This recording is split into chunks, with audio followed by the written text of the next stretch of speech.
Yo, what's up mga kaibigan? Nali na tayo magkwentuhan. So ngayong off-season nga ay madaming nangyari sa team ng Los Angeles Clippers. Nawala sa kanila si Paul George, Russell Westbrook, Daniel Theis, KJ Martin, Robert Covington at iba pa. Subalit nadagdag naman sa kanila si Kevin Porter Jr., Mo Bamba, Derrick Jones Jr. at Chris Dunn.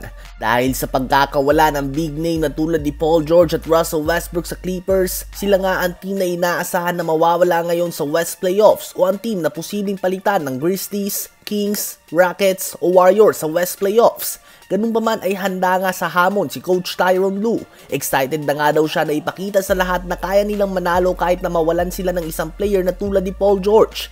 Well, napag-usapan nga natin na napakatindi talaga ng Western Conference ngayon. 13 teams na may kakayahan na lumaban o may balak na lumaban para sa 6 guaranteed playoff spots. Ang Clippers ay malakas pa din nga na team, subalit ang kanilang championship o playoff chances ay nakadepende pa din sa kalusugan ni Kawhi Leonard, isang player na palaging tinatamaan ng injury tuwing playoffs. Ganun pa man ay may solid lineup pa din nga sila mga kaibigan na kayang makipagsabayan sa napakalalim na Western Conference. Si Coach Ty Lue ay isa sa mga best coaches sa NBA at ngayon nga ay gusto niya itong patunayan sa pag-alis si Paul George. Ano ba ang masasabi nyo tungkol dito? Ngayon ay tumungo naman tayo kay Anthony Edwards, ang young star ng Minnesota Timberwolves ay isang very confident player. Kung maalala nyo nga ay sinabi niya na siya ang #1 option ng Team USA at sa kanya mag-a-adjust ang kanyang mga teammates. Well, sa uli nga ay pinakita pa din na LeBron, Curry, KD at Embiid ang pinagkaiba ng MVP sa All-Star level players. At sa panibagong labas na ESPN Summer Forecast Survey ay isa lang ang boto na natanggap ni Anthony Edwards sa usapan ng best in the world. Ayon din sa ibang analyst ay wala nga daw sa kanila ang naniniwala na si Edwards ang best in the world ngayon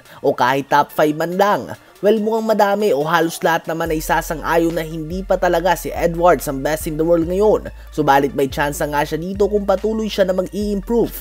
21 years old pa lang nga siya at sa ngayon ay nagpapakita siya ng matinding potensyal. We can make an argument that top 5 two-way player na siya sa NBA ngayon. Subalit kung best in the world, as of now ay malabo pa nga talaga ito.